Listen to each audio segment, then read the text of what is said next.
of x squared dx, and that's going to equal 1/3 x to the third plus c. Good job. Thanks, hon. You haven't seen those memes where they say, don't forget the plus c? No. Am I going to mark it right if you forget the plus c? No. No. Okay, so you need to make sure you do that. Are they going to mark it right on the AP test if you forget the plus c? No. Okay, so be careful. Good. All right, try the next one. What's an antiderivative of 2x? So whose derivative would be 2x? X squared. Okay, so that would be like saying 2x to the what? To the second, and then divided by what? 2. So the 2's cancel out, and it just gives us x squared. If you think of it the way that I said at the beginning, whose derivative is 2x, you would have gone straight to this, right? X squared. So let's just write the symbol just for practice. And we would get x squared plus c. Good job. How about this next one? 1 over x squared.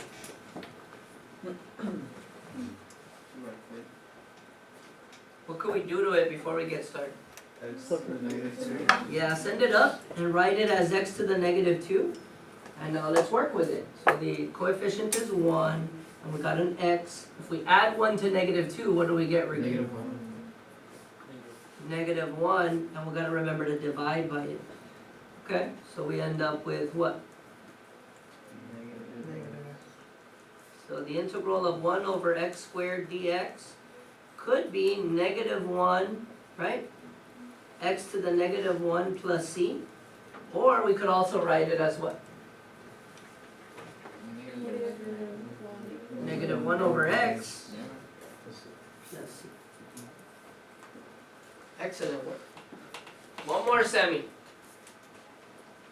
How can I rewrite this one, Sammy? Good job. Confidence, okay? The girls like confidence. X to the negative 3. Good, okay. So, if we add 1 to that power, what would I end up with? Negative 2. We've got to remember to divide by it. So, that's an antiderivative. The antiderivative would be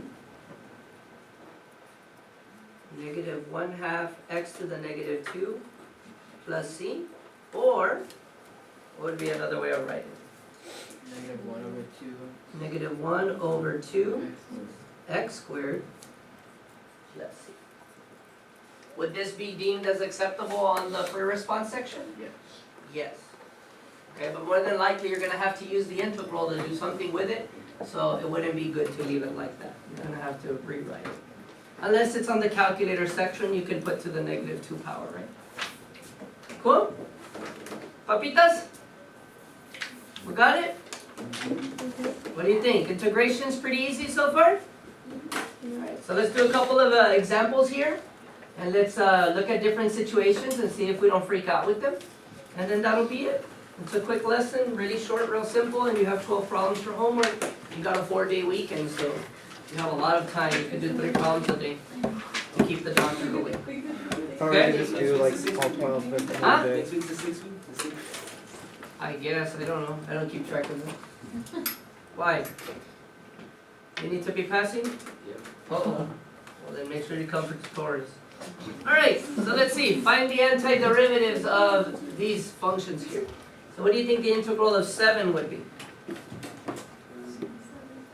7x, right? Whose derivative is 7? 7x, right? Okay. How do I know to put an x?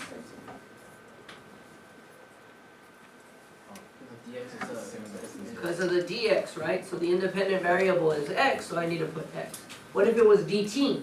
Then it would be 17. What if it was ds, like my initials?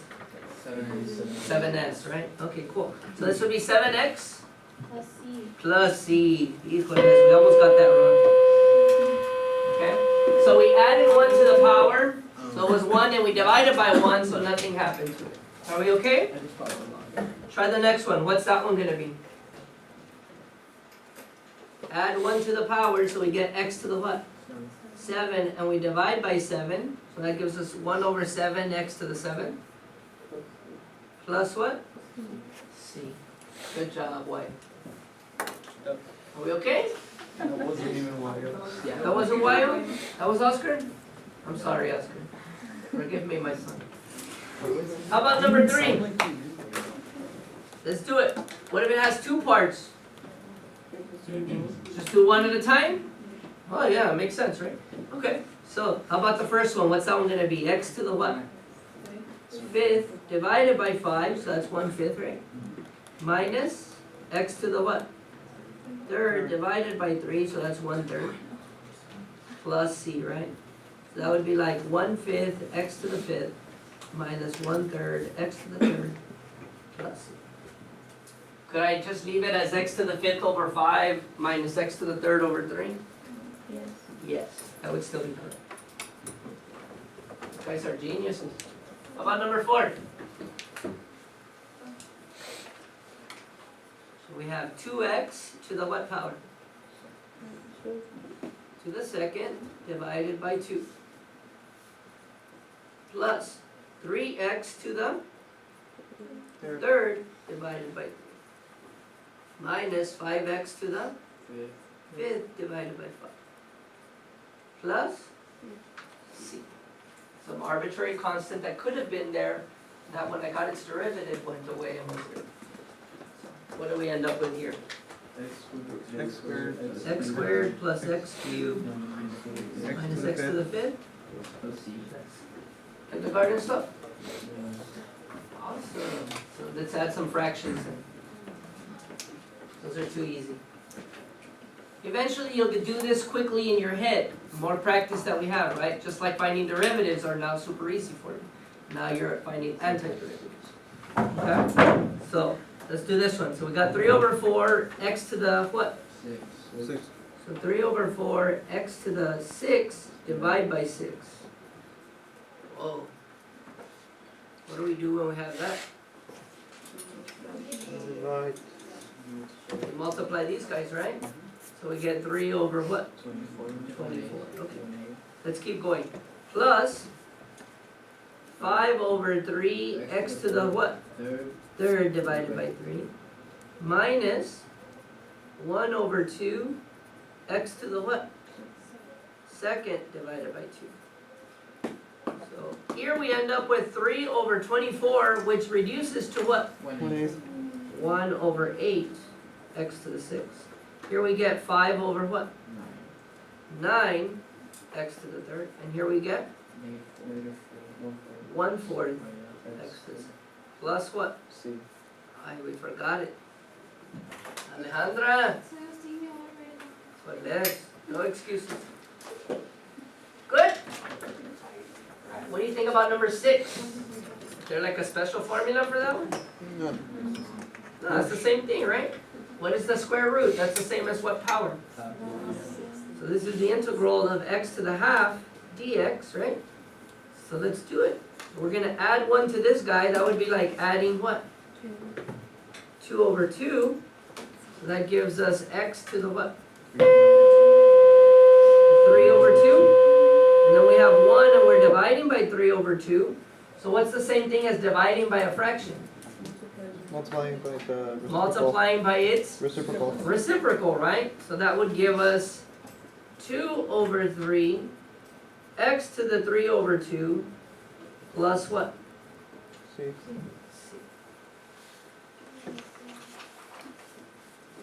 So far so good?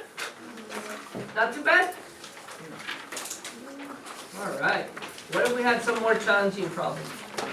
Like this guy right here. What if I wanted to integrate 2x minus 3 squared dx? Chain rule? So it kind of looks like chain rule. We would have to do the inverse of chain rule. We would have to unchain it. Whoa. Okay, luckily for you, we have a bag of tricks. Silly rabbit. So, for problems that seem to be more complex, okay? So the first trick is to just multiply out and then integrate. So do you guys remember the shortcut for squaring a binomial? S mas, okay, what does that mean? Square, multiply all, square, okay, so square the first term. 4 squared. So that's 4x squared. Multiply all, that means including this little 2.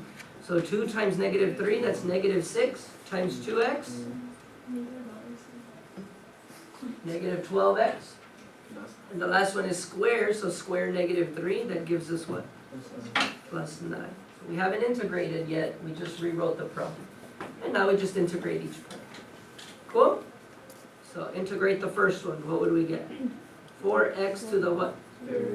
Third over 3 minus 12x to the second over 2 plus 9x divided by 1 plus what?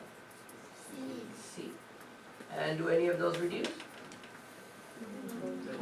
12 over 12, right? So our final answer is 4 over 3 x to the third minus 6 x to the second plus 9x plus C. Pretty cool? The reverse of chain rule would also work there. But then you would start having to think of like, oh, well, what would be the inverse of the product rule, right?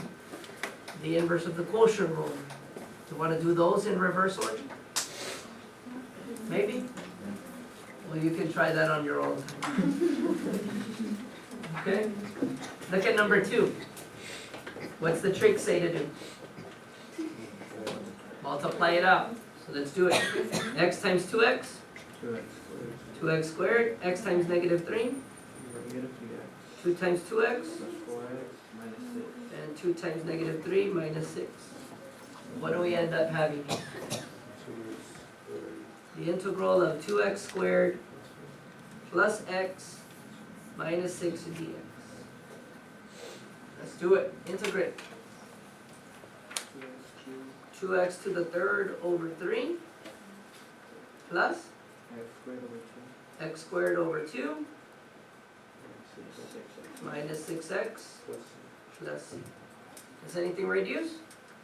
No. Never mind? Nothing? Is that the antiderivative or an antiderivative? Un or the? The. Why is it the antiderivative? Because it already has the plus c, right? Good job? Alright, the second trick to remember is this guy. Right, so if I have something that looks like a fraction here, but notice that both of these are being divided by only how many terms? By one term, right?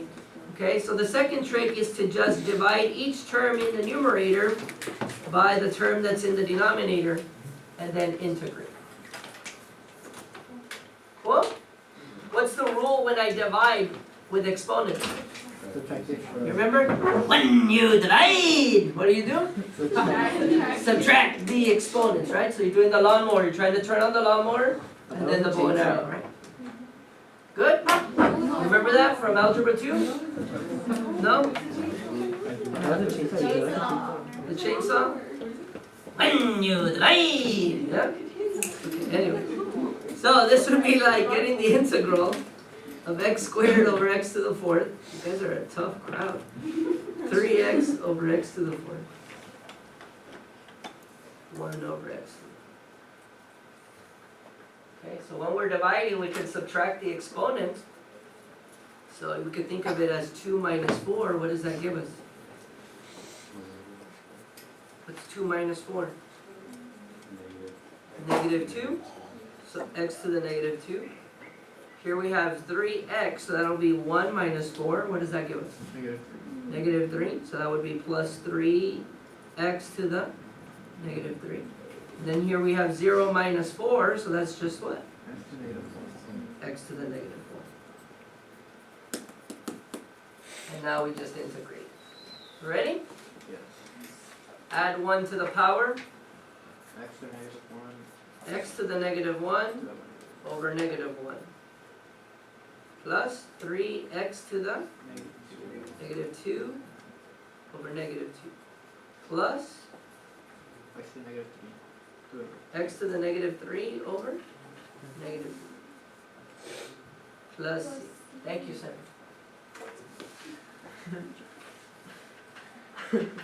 So can we go directly to the answer without negative exponents here? Yes. What would it be?